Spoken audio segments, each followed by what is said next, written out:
warahmatullahi wabarakatuh. Salam sejahtera untuk kita semua. Kenalkan, saya Nur Rahma Dewi, merupakan dosen tetap program studi S1 Akuntansi Fakultas Ekonomi dan Bisnis Universitas Riau. Adapun tujuan saya dalam pembuatan video ini dalam rangka penilaian sertifikasi dosen, yakni terkait pernyataan diri dosen dalam unjuk kinerja Tridharma Perguruan Tinggi di bidang pengajaran, atau dikenal PDD UKT PT di bidang pengajaran. Mata kuliah yang akan saya tampilkan pada video ini yakni Pengantar Pajak dan Ketentuan Umum Perpajakan dengan bobot 3 SKS. Mata kuliah ini merupakan mata kuliah wajib dengan kode mata kuliah AKT 02122004. Pada mata kuliah ini, mahasiswa akan mempelajari mengenai konsep dasar perpajakan yang meliputi pengertian pajak, fungsi pajak, sistem pemungutan pajak, jenis pajak, administrasi perpajakan, sanksi perpajakan, surat ketetapan pajak, keberatan, banding, gugatan dan peninjauan kembali, pemeriksaan pajak, pembukuan dan pencatatan pajak, kuasa wajib pajak, penagihan pajak, dan penyidikan tindak pidana di bidang perpajakan. Perkuliahan mata kuliah ini diselenggarakan secara tatap muka langsung dan daring, dan metode pembelajaran yang diterapkan bersifat aktif, berpartisipatif, dan berbasis pada studi kasus. Media pembelajaran ini berupa RPS dapat diunduh pada e-learning1unri.ac.id. Adapun buku ketentuan umum dan pengantar perpajakan dan undang-undang perpajakan terbaru akan menjadi acuan selama pembelajaran. Selain itu, dosen juga akan memberikan PowerPoint dan shortcut kepada mahasiswa. Adapun capaian pembelajaran lulusan pada mata kuliah ini meliputi CPL 4, mahasiswa mampu menjelaskan kembali konsep teori dasar dalam bidang akuntansi keuangan, akuntansi manajemen, akuntansi perpajakan, audit sistem informasi akuntansi, dan akuntansi sektor publik. CPL 7, mahasiswa mampu menunjukkan kinerja mandiri, bermutu, terukur, dan berkolaborasi dalam menyelesaikan permasalahan sesuai bidang keahliannya. Berikut capaian pembelajaran mata kuliah. CPMK 1, mahasiswa mampu menjelaskan konsep dasar, fungsi, azas, teori pemungutan, serta kedudukan hukum pajak di Indonesia secara tepat. CPMK 2, mahasiswa mampu menganalisis hak dan kewajiban wajib pajak, serta wewenang Fiskus berdasarkan Undang-Undang KUP terbaru. CPMK 3, mahasiswa mampu menguraikan prosedur administratif perpajakan mulai dari pendaftaran, penyetoran, hingga pelaporan secara kronologis. CPMK 4, mahasiswa mampu mengidentifikasi mekanisme penegakan hukum pajak yang meliputi pemeriksaan, penyidikan, sanksi, serta penyelesaian pidana pajak. Adapun materi pada mata kuliah ini meliputi 1. Konsep dasar perpajakan, 2. Administrasi perpajakan, 3. Sanksi perpajakan, 4. Surat ketetapan pajak, 5. Keberatan, banding, gugatan, dan peninjauan kembali, 6. Pemeriksaan pajak, pembukuan dan pencatatan pajak, 7. Penagihan pajak, 8. Penyidikan tindak pidana di bidang perpajakan. Ada 4 komponen yang akan dinilai pada mata kuliah ini. 1. Presensi sebesar 10%, 2. Partisipasi aktif sebesar 20%, 3. Case-based learning sebesar 30%, 4. UAS sebesar 40%. Penilaian dapat berbentuk tes ataupun non-tes serta dilakukan secara objektif. Baiklah, untuk selanjutnya mari kita simak video pembelajaran. Assalamualaikum warahmatullahi wabarakatuh. Waalaikumsalam warahmatullahi wabarakatuh. Oke, selamat siang semuanya. Siang, Bu. Salam sejahtera untuk kita semua. Semoga adik-adik semua dalam keadaan sehat ya. Saya berharap demikian, kalian pun pasti berharap juga demikian ya. Oke, bertemu kembali dengan saya di mata kuliah pengantar perpajakan. Ini adalah pertemuan ke-15 kita. Ya. Oke, sebelum kelas kita mulai, mungkin ada baiknya kita berdoa dulu agar Tuhan memberkati pembelajaran kita pada siang hari ini. Doanya dimulai, silakan.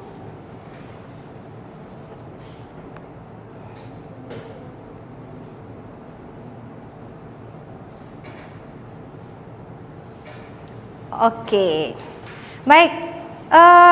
Sebelum saya memaparkan materi hari ini, mungkin ada baiknya adik-adik silakan melakukan presensi dulu di satu Unri. Buka HP-nya masing-masing ya. Oke, jangan lupa pokoknya isi absen. Kalau udah siap, silakan kabari. Gitu. Oke, sudah ya. Oke, bagus. Baik, kita mulai pembelajaran kita pada siang hari ini. Nah, materi kita, materi baru ya pastinya ya di pertemuan 15 ini. Nah, pertemuan 14 kemarin kira-kira nih, di antara semua mahasiswa ini apakah masih ada yang ingat materi pada pertemuan 14? Seingat saya membahas itu terkait penagihan pajak. Nah, kegiatan yang dilakukan oleh DJP kepada wajib pajak untuk mengejar wajib pajak yang tidak membayar pajaknya. Jadi memang tujuannya untuk mendapatkan apa yang menjadi hak negara. Kira-kira ada yang masih ingat nggak jenis penagihan pajak aktif? Angkat tangan. Oke, silakan. Adapun jenis penagihan pajak aktif yang pertama yaitu surat teguran, yang kedua surat paksa, yang ketiga surat serta, yang keempat itu ada pengumuman lelang, dan yang kelima itu ada lelang. Oke, terima kasih kepada Lydia atas pemaparan materi sebelumnya. Baik adik-adik semua, maka pada pertemuan ke-15 ini kita akan mendapatkan materi baru. Udah saya tampilkan sih ya, terkait penyidikan tindak pidana di bidang perpajakan. Nah, sebelum saya memaparkan materi ini, saya mau tahu dulu nih, ada yang pernah dengar nggak apa itu tindak pidana di bidang perpajakan? Oke, silakan. Yang baju hitam. Bagi saya pribadi, tindak pidana di bidang perpajakan adalah segala pelanggaran yang terjadi dalam perundang-undangan di bidang perpajakan oleh wajib pajak. Oke, terima kasih ya. Memang benar. Jadi tindak pidana di bidang perpajakan intinya adalah si wajib pajak itu melakukan pelanggaran dari aturan perpajakan. Nah, otomatis si otoritas pajak atau DJP itu akan melakukan penyidikan tindak pidana yang dilakukan oleh si wajib pajak. Oke, adapun tujuan pembelajaran kita pada siang hari ini adalah ada dua. Yang satu, mahasiswa mampu menjelaskan penyidikan tindak pidana perpajakan. Yang dua adalah mahasiswa itu mampu menyelesaikan kasus terkait penyidikan tindak pidana perpajakan. Oke, kita langsung saja ya. Nah, saya kembali menelaah terkait tindak pidana di bidang perpajakan tadi.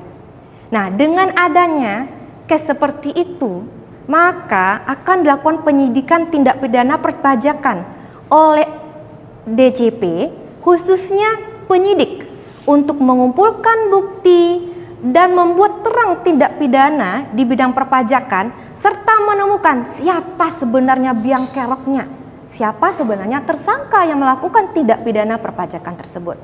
Nah, yang harus adik-adik ketahui adalah penyidik yang diberikan tugas ini adalah pejabat pegawai negeri sipil tertentu di lingkungan DJP. Nah, saya ada pertanyaan nih. Berdasarkan pemaparan saya tadi, kira-kira sasaran utama dilakukan penyidikan tindak pidana perpajakan itu apa ya? Saya, Bu. Oke, silakan. Nah, jadi adapun sasaran utama dari tindakan penyidikan ini yaitu untuk wajib pajak bersedia membayar pokok pajak yang berutang beserta Benar banget. Jadi memang tujuannya adalah si wajib pajak itu membayar utang pajaknya beserta sanksi yang menyertai. Karena bagaimanapun itu adalah hak negara ya kan? Yang harus diterima oleh negara. Jadi bakal dikejar terus. Nah, gitu. Kemudian fungsi dilakukannya penyidikan tindak pidana perpajakan. Ada yang tahu tidak? Oke, silakan. Baik Bu, di sini fungsi dilakukannya tindak pidana perpajakan yaitu mengumpulkan bukti yang dimana bukti tersebut membuat terang tindak pidana di bidang perpajakan yang terjadi serta menemukan tersangkanya. Nah, benar banget. Jadi, ketika merasa adanya tindak pidana perpajakan, pasti kita akan mencoba untuk mencari bukti-bukti yang kuat, yang bisa menjadi dasar. Oh, kamu tersangkanya. Oh, kamu harus mengembalikan loh uang negara. Nah, seperti itu ya. Jadi itulah fungsi dari penyidikan tindak pidana perpajakan. Baik. Kemudian, kapan ya kira-kira penyidikan itu dilakukan? Ada yang mau jawab? Saya. Oke, boleh silakan.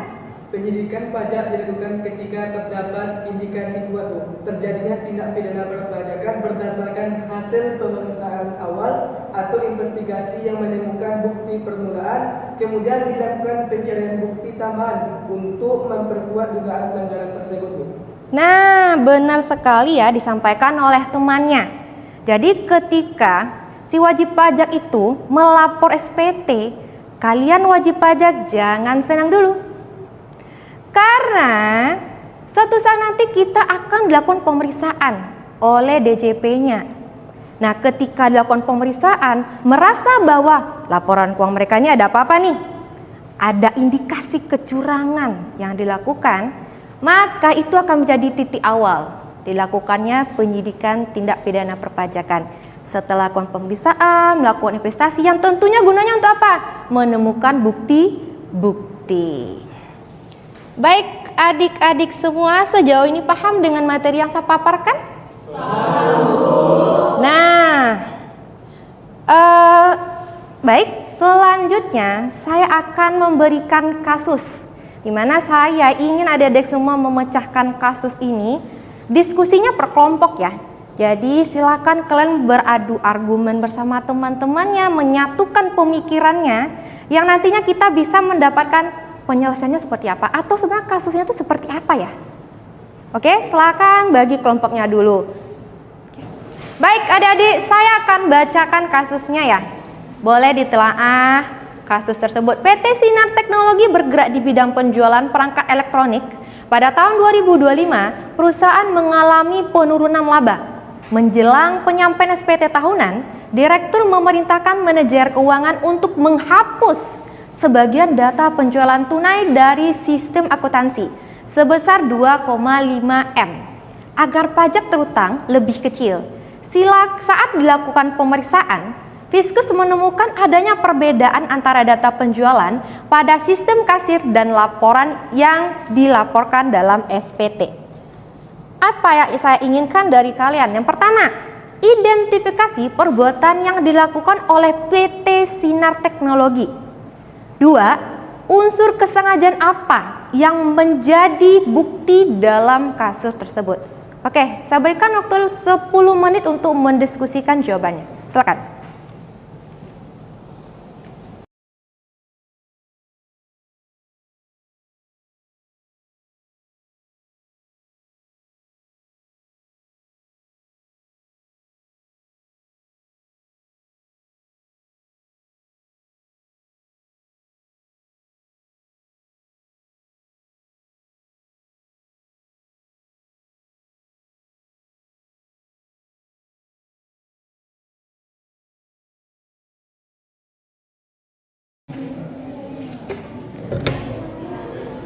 Oke adik-adik semua, waktunya udah habis. Silakan berikan jawaban.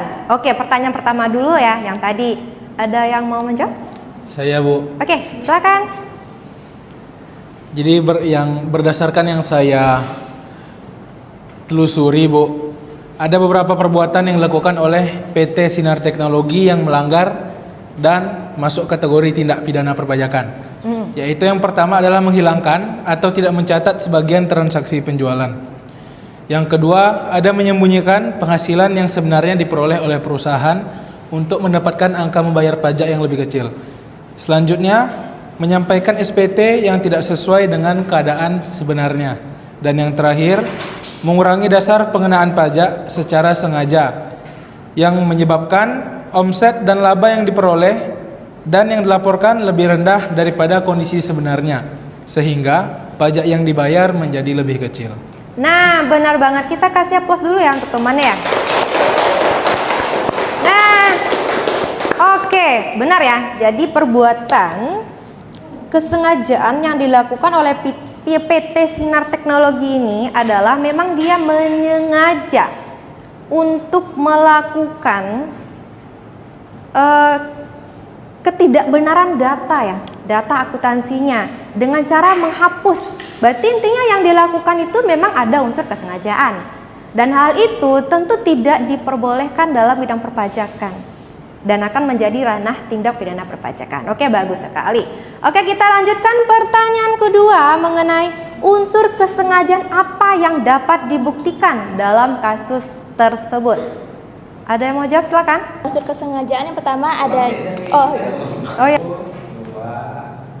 saya Bu. Oke, silakan. Unsur kesengajaan yang pertama adanya niat yang dimana direktur mengetahui bahwa penjualan tersebut itu merupakan objek pajak tetapi tetap memerintahkan penghapusan data. Yang kedua adanya tindakan aktif.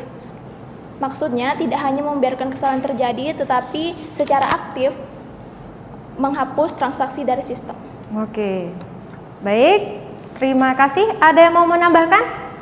Izin menambahkan, Bu. Oke, silakan. Unsur kesengajaan yang dapat dibuktikan dalam kasus tersebut yang lainnya itu adanya tujuan tertentu. Tujuan yang ingin dicapai adalah mengurangi jumlah pajak yang harus dibayar. Terus adanya akibat. Negara berpotensi kehilangan penerimaan pajak karena dasar penggunaan pajak menjadi lebih kecil. Baik, oke. Benar ya, jadi itulah tadi unsur kesengajaan yang dapat dibuktikan dalam kasus tersebut. Kita kasih aplaus dulu untuk teman-temannya ya.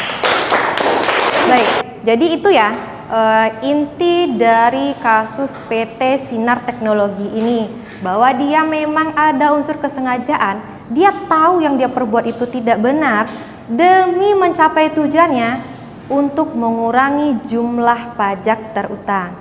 Ini boleh nggak kita lakukan? Tidak boleh ya, jadi tidak boleh kita lakukan. Baik, adik-adik semua, jadi pembelajaran kita hari ini terkait penyidikan tindak pidana di bidang perpajakan. Ada yang bisa menyampaikan kesimpulannya tidak? Oke, silakan. Penyidikan tindak pidana perpajakan adalah proses untuk mencari, mengumpulkan, dan mengolah bukti guna untuk memperjelas kasus dan indikasi kuat atas pelanggaran tidak pidana, dan tujuannya bukan hanya memberi sanksi tetapi juga meningkatkan kepatuhan, melindungi dan menerima negara dan menciptakan keadilan dengan tetap menjunjung tinggi profesionalitas dan legalitas dan perlindungan hak wajib pajak. Oke, benar banget ya. Kita beri applause dulu dong atas usaha temannya. Oke, inilah pembelajaran kita pada hari ini terkait dengan penyidikan tindak pidana perpajakan, yang mana memang goalsnya ini adalah untuk menemukan bukti agar utang pajak itu dibayarkan oleh wajib pajak sehingga meningkatkan penerimaan negara. Baik, sebelum saya tutup kelas hari ini, saya ada sedikit bukan kuis ya, lebih ke melihat open minds kalian terkait pembelajaran pada siang hari ini. Tunggu sebentar ya. Oke, adik-adik semua silakan di-scan ya. Silakan di-scan.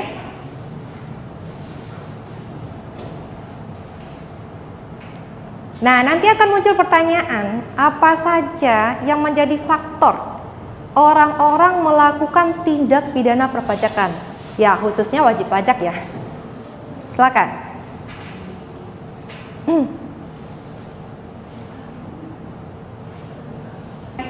Jadi beberapa jawaban dari adik-adik semua adalah kebanyakan mungkin ada faktor keserakahan, tekanan ekonomi, mengurangi beban pajak, kurangnya kesadaran pajak, kurangnya kesadaran, kejahatan terjadi karena adanya niat, oke.